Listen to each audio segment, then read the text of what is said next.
Œuvre de Maria Valtorta, tome 3, chapitre 62, intitulé L'examen de majorité de Marziam, vision du 26 juin 1945. Ce doit être la matinée du mercredi, car la troupe des apôtres et des femmes, précédée de Jésus et de Marie avec le petit garçon au milieu d'eux, s'approche de la porte des poissons. Avec eux se trouve également Joseph d'Arimathie, qui, fidèle à la parole donnée, est venu à leur rencontre.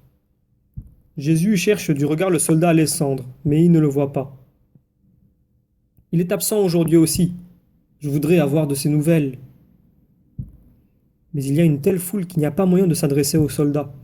D'ailleurs, ce serait peut-être imprudent, car les Juifs sont plus intransigeants que jamais, en raison de l'imminence de la fête, mais aussi à cause de la rancœur qu'ils éprouvent après la capture de Jean-Baptiste, dont ils tiennent Pilate et ses satellites pour complices.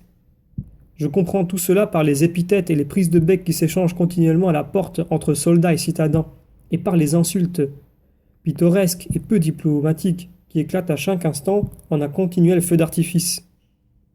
Les femmes de Galilée en sont scandalisées et s'enveloppent plus étroitement que jamais dans leurs voiles et dans leurs manteaux. Marie rougit, mais marche avec assurance, droite comme un palmier en regardant son fils. Jésus, de son côté, ne tente même pas de chercher à raisonner les Juifs exaltés ni de conseiller aux soldats de faire preuve de pitié à leur égard. Comme quelques épithètes peu respectueuses s'adressent aussi au groupe des Galiléens, Joseph d'Arimathie passe devant, auprès de Jésus, et la foule qui le connaît se tait par respect pour lui. Ils franchissent finalement la porte des poissons, et ce fleuve humain, qui se déverse à flot dans la ville, mêlé aux ânes et aux troupeaux, se disperse dans les rues. Nous voici, maître, dit en le saluant Thomas, qui avec Philippe et Barthélemy se trouve au-delà de la porte. Judas n'est pas là? Pourquoi? Demandent certains. Non, nous sommes ici depuis le début de la matinée par crainte que tu n'arrives plus tôt. Mais lui, on ne l'a pas vu. Moi, je l'ai rencontré hier. Il était avec Sadoc le scribe. Tu sais, Joseph, ce vieil homme maigre avec une verrue sous l'œil. Il y en avait d'autres aussi. Des jeunes, ceux-là. Je lui ai crié « Je te salue, Judas ». Mais il ne m'a pas répondu, feignant de ne pas me connaître. J'ai dit « Mais qu'est-ce qu'il a, celui-là » Et je l'ai suivi quelques mètres. Il s'est séparé de Sadoc avec qui il paraissait être un lévite, et il est parti avec les autres de son âge, qui n'étaient sûrement pas des lévites. Et maintenant il n'est pas là. Il savait bien pourtant que nous avions décidé de venir ici. Philippe se tait. Barthélemy serre les lèvres au point de presque les supprimer, comme pour mettre une barrière au jugement qui lui monte du cœur. Bien, bien, allons-y tout de même. Je ne pleurerai certainement pas son absence, dit Pierre. Attendons encore un peu. Peut-être a-t-il été arrêté en route, intervient Jésus sur un ton sérieux. Il s'adosse au mur du côté de l'ombre. Les femmes ensemble, les hommes formant un autre groupe. Ils sont tous en habit de fête. Pierre a vraiment une tenue luxueuse. Il arbore une coiffure toute neuve, blanche comme la neige, que tient un galon brodé rouge et or. Il a mis son plus beau vêtement, couleur grenat très foncé, embelli par une ceinture neuve qui ressemble au galon du couvre-chef ou d'où pend un couteau avec gaine comme un poignard, avec une poignée ciselée et le fourreau de laiton tout ajouré à travers duquel luit le fer bien luisant de la lame. Les autres aussi sont tous plus ou moins armés. Seul Jésus est sans armes, en vêtements de lin très blanc, avec un manteau couleur bleuée que Marie lui a sûrement tissé pendant l'hiver. Marziam porte un habit rouge clair avec un galon plus foncé au cou et au poignet, et un galon du même genre brodé, à la hauteur de la ceinture et au bord du manteau, que l'enfant garde toutefois plié sur son bras. Il le caresse avec satisfaction, levant de temps en temps son petit visage, moitié souriant, moitié préoccupé. Pierre tient aussi à la main un paquet qu'il porte soigneusement. Le temps passe, mais Judas n'arrive toujours pas. Il n'a pas daigné, grommelle Pierre. Il ajouterait volontiers quelque chose, mais l'apôtre Jean dit « Peut-être nous attend-il à la porte dorée ». Ils se rendent au temple, mais Judas n'y est pas. Joseph d'Arimathie perd patience et dit « Allons-y ». Marziam pâlit légèrement et il donne un baiser à Marie en disant « Prie, prie !» Oui, mon chéri, n'aie pas peur, tu sais très bien. Marziam s'attache alors à Pierre. Il serre nerveusement sa main et, ne se sentant toujours pas en sécurité, voudrait prendre la main de Jésus. Moi, je ne viens pas, Marziam. Je vais prier pour toi. Nous nous verrons après. Tu ne viens pas, maître? Pourquoi? Dit Pierre surpris. Parce que cela vaut mieux. Jésus est très sérieux, je dirais même triste, et il ajoute: Joseph, qui est juste, ne peut qu'approuver ma conduite. En effet, Joseph ne réplique pas, et par son silence et un soupir éloquent, il l'approuve. Dans ce cas, allons-y. Pierre est un peu peiné. Marziam s'attache alors à Jean, et ils reprennent Joseph qu'on salue, continuellement, par de profondes inclinations. Simon et Thomas les accompagnent. Les autres restent avec Jésus. Ils entrent dans la salle où Jésus était entré en son temps. Joseph et s'incline jusqu'à terre. Que Dieu soit avec toi, Zacharie. Va vite chercher Azraël et Jacob. Le jeune homme s'éloigne pour revenir presque aussitôt avec 2 rabbins, ou chefs de synagogue, scribes, je ne sais pas trop. Ce sont 2 personnages renfrognés qui n'inclinent leur suffisance que devant Joseph. Derrière eux entrent 8 autres personnages moins imposants. Ils s'assoient, laissant debout les demandeurs, Joseph d'Arimathie compris. Que veux-tu, Joseph? Demande le plus âgé.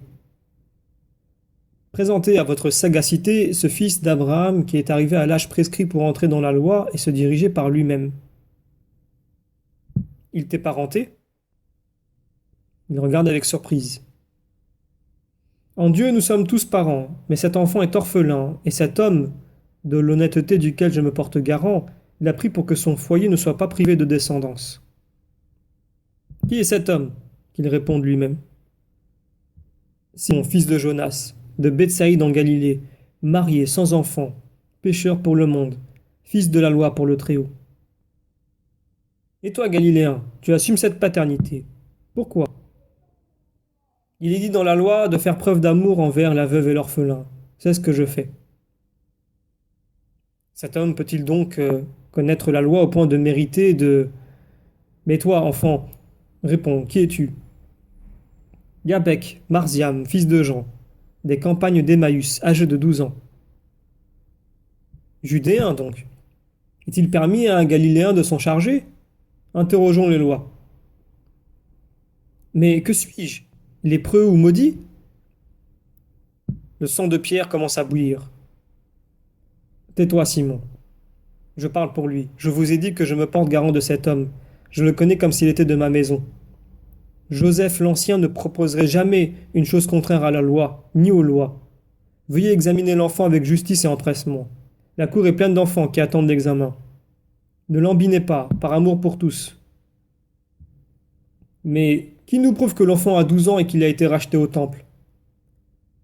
On peut le prouver par les Écritures. C'est une recherche ennuyeuse, mais que l'on peut faire. Enfant, tu m'as dit que tu es l'aîné. Oui, Seigneur. Tu peux le voir puisque j'ai été consacré au Seigneur et racheté par la taxe imposée.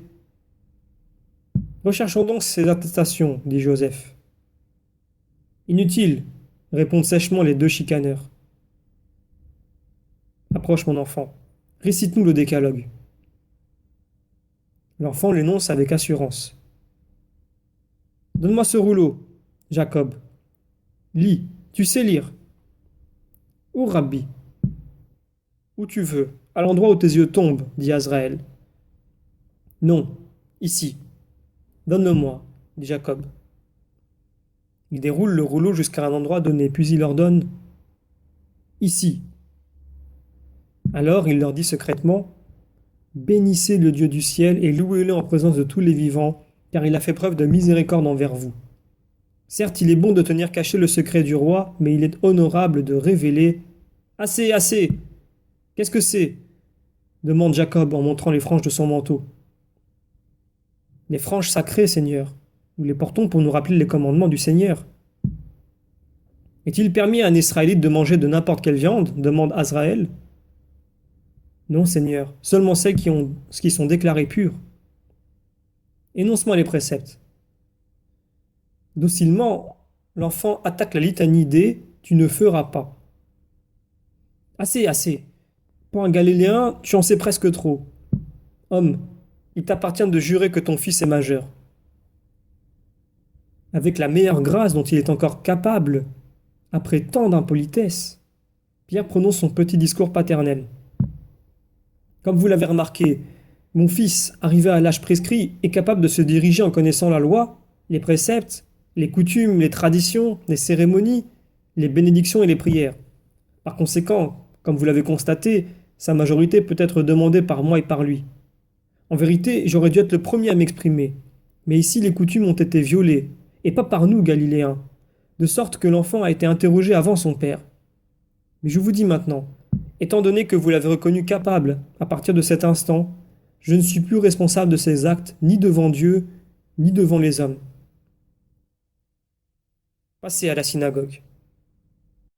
Le petit cortège passe à la synagogue, entre les visages hargneux des rabbins que Pierre a remis à leur place. Devant les pupitres et les lampes, Marziam subit la coupe des cheveux que l'on raccourcit des épaules jusqu'aux oreilles. Ensuite, Pierre, qui a ouvert son petit paquet, en tire une belle ceinture en laine rouge, avec des broderies jaunes d'or. Il la serre à la taille de l'enfant. Puis pendant que les prêtres lui attachent au front et au bras des bandelettes de cuir, Pierre s'affaire à fixer les franges sacrées au manteau que Marziam lui a passé. Il est bien ému, Pierre, quand il entend la louange au Seigneur. La cérémonie est terminée. Il se glisse dehors rapidement, et Pierre dit « Ouf, je ne me contenais plus. Tu as vu, Joseph, ils n'ont même pas accompli le rite. Peu importe. Toi, mon fils, tu as quelqu'un qui te consacre. Allons prendre un petit agneau pour le sacrifice de louange au Seigneur. Un petit agneau tendre comme toi. Je te remercie, Joseph. Toi aussi, dis merci à ce grand ami. Sans toi, il nous aurait été traité très mal. Simon, je suis heureux d'avoir pu être utile à un juste comme toi, et je te prie de venir à ma maison de Bézéta pour le banquet. Et tous avec toi, c'est naturel. Allons le dire au maître. Pour moi, c'est trop d'honneur, répond l'humble Pierre, mais son visage rayonne de joie. Il traverse de nouveau les cours et les atriums jusqu'à la cour des femmes où toutes félicitent Marziam. Puis les hommes passent dans l'atrium des Juifs où se trouve Jésus avec ses disciples. Ils sont tous unis en une même communion de bonheur, et pendant que Pierre va sacrifier l'agneau, il se dirige à travers portiques et cours jusqu'à la première enceinte. Comme il est heureux, Pierre, avec son enfant, devenu désormais un parfait Israélite, au point de ne pas voir la ride qui barre le front de Jésus, au point de ne pas remarquer le silence plutôt accablant de ses compagnons. C'est seulement dans la salle de la maison de Joseph, quand l'enfant a la question rituelle sur ce qu'il a intention de faire, plus tard, déclare « Je serai pécheur comme mon père ». C'est seulement à ce moment-là que, à travers ses larmes, Pierre se souvient et comprend. Mais Judas a mis une goutte de poison dans cette fête. Tu en es meurtri, maître, et les autres en sont attristés. Pardonnez-moi tous si je ne me suis pas rendu compte plus tôt. Ah, ce Judas! Je crois que son soupir se trouve dans tous les cœurs. Mais Jésus, pour enlever le poison, s'efforce de sourire et dit « Ne te tourmente pas, Simon. Il ne manque que ton épouse à la fête. Et je pensais aussi à elle, qui est si bonne et qui se sacrifie toujours. Mais elle aura bien vite une joie inattendue et accueillie, on ne peut mieux. Pensons au bien qu'il y a dans le monde. Viens. » Alors Marziam a très bien répondu « Je le savais d'avance. » Joseph rentre après avoir donné des ordres aux serviteurs. « Je vous remercie tous, dit-il, de m'avoir rajeuni par cette cérémonie et de me faire l'honneur de recevoir dans ma maison le maître, sa mère, ses parents et vous, chers disciples. Venez au jardin, il y a de l'air et des fleurs. » Sur ce, tout prend fin.